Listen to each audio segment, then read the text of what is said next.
ഒരു ഏതെങ്കിലും ഒരു സ്ഥലത്ത് വെച്ച് ഒരു സംഭവം നടന്ന് ആ സ്ഥലത്ത് ഒരു സംഭവം നടന്നു എന്ന് പറഞ്ഞാൽ ആ സ്ഥലനാമത്തെയും അവിടുത്തെ ജനങ്ങളെയും അപമാനിക്കാനാണ് എന്നൊക്കെ പറയുന്നത് എന്തിൻ്റെ പേരില്ല?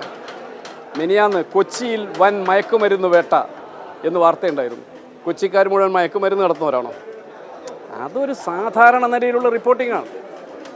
ആർക്കും അതിൽ അസ്വാഭാവികത കാണില്ല.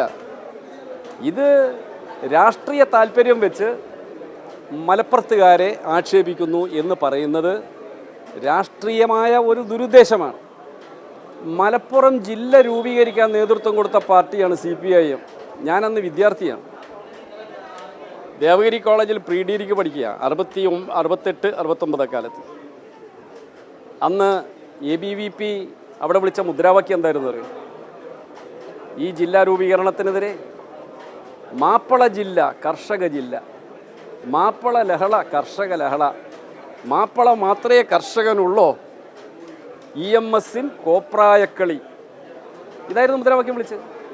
പ്രിൻസിപ്പളിൻ്റെ ഓഫീസ് ഗരാവ് ചെയ്തിട്ട് അതിനെയൊക്കെ നേരിട്ടുകൊണ്ടാണ് മലപ്പുറം ജില്ല രൂപീകരിച്ചത്. ആ മലപ്പുറം ജില്ല രൂപീകരിച്ചപ്പോൾ ഭൂമിശാസ്ത്രപരമായി ആ പ്രദേശത്തിനുണ്ടായ വികസനം, ആ നാടിലാകെ ഉണ്ടായ മാറ്റം ഇന്ന് ആർക്കെങ്കിലും മറക്കാൻ കഴിയുമോ?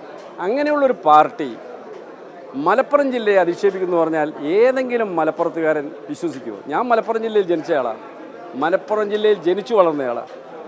ഇപ്പോൾ ഞാൻ താമസിക്കുന്ന സ്ഥലം കോഴിക്കോട് ജില്ലയായത് 69 കോഴിക്കോട് മലപ്പുറം ജില്ല രൂപീകരിച്ചതിൻ്റെ ഭാഗമായിട്ടാണ്.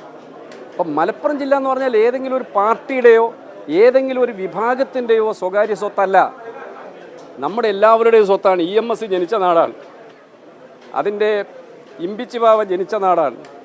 അങ്ങനെയുള്ള മലപ്പുറം ജില്ല ആരെങ്കിലും അവകാശപ്പെടാൻ പറ്റുമോ? ഇതെല്ലാം സ്വാർത്ഥ താല്പര്യത്തിന് വേണ്ടിയുള്ള പ്രചാരവേലകളാണ്. ഇതിനൊക്കെ ജനങ്ങൾ പുച്ഛിച്ച് തള്ളും.